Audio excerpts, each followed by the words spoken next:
From CNBC. I worked at Apple for 10 years. Here's what Steve Jobs taught me about how to be successful at anything in life. By Justin Santamaria. Ash Lamb. By Justin Santamaria. Illustrations by Ash Lamb. From 2003 to 2013, I was an engineer at Apple, where I led the teams that built FaceTime, iMessage and CarPlay. Getting to work closely with Steve Jobs was an opportunity I'll never forget. He was a visionary who taught me a lot about not just how to make products that people love, but also how to be successful at anything in life. Here are the 3 simple yet profound lessons I learned from Jobs that have helped me succeed in my career as a tech entrepreneur today. 1. Mastery demands iteration. Getting something right requires patience and hard work. But it also means knowing when to stop making changes. You'll know when you've arrived at the best product when you're beyond excited to share it. During my first week at Apple, Jobs was prepping for an iChat demo. "I'm going to make the crowd shish * their pants," he said. Jobs knew he had executed something great. 2. Use your failures as stepping stones to success. When Apple was ready to release the iPhone into the world, the foundation was already there, making it possible to keep taking new and different risks later on. With every product, Jobs expected things to go wrong. But he also understood that messing up was often worth the reward. Perfection may not exist, but greatness could be achieved with a few software updates. 3. Remove the rock that's blocking. Now, what about developers? What about developers? We have been trying to come up with a solution to expand the capabilities of iPhone by letting developers write great apps for it, and yet keep the iPhone reliable and secure.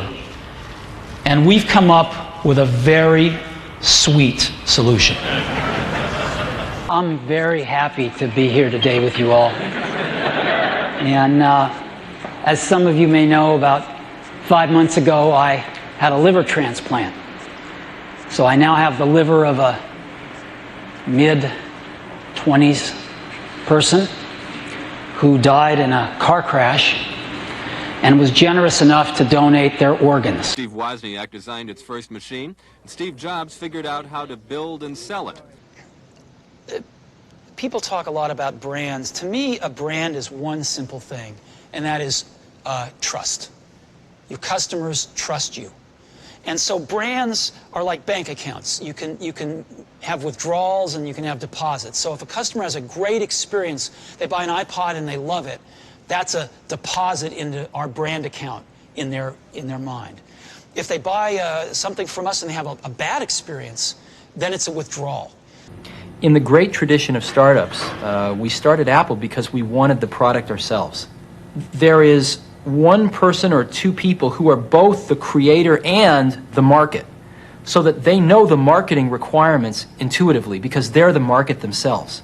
They can have the engineering marketing meeting in their head and arrive at what the product ought to be.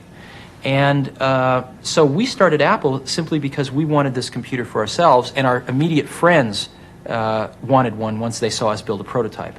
So gradually we were pulled into business. We didn't start out to build a large company. We started out to build a few dozen computers for us and our friends. But I think people that run around worrying about their brand all day long instead of worrying about their products maybe don't get what they want.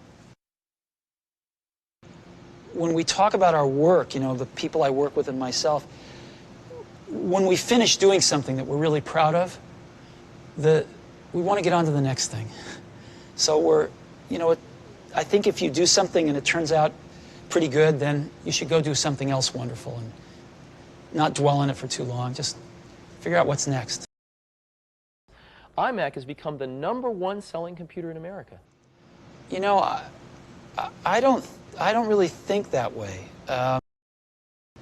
Well, you know, I'm a private person, and when I think of the most valuable things in my life, you know, I think of my family.